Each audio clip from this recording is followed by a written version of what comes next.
اللهم إني أستخيرك بعلمك وأستقدرك بقدرتك وأسألك من فضلك العظيم، فإنك تقدر ولا أقدر، وتعلم ولا أعلم، وأنت علام الغيوب.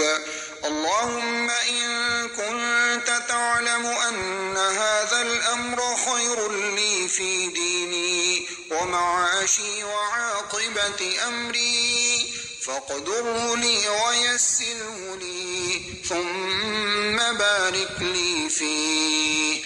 وإن كنت تعلم أن هذا الأمر شر لي في ديني ومعاشي وعاقبة أمري فاصرفه عني واصرفني عنه، واقدر لي الخير حيث كان، ثم أرضني به.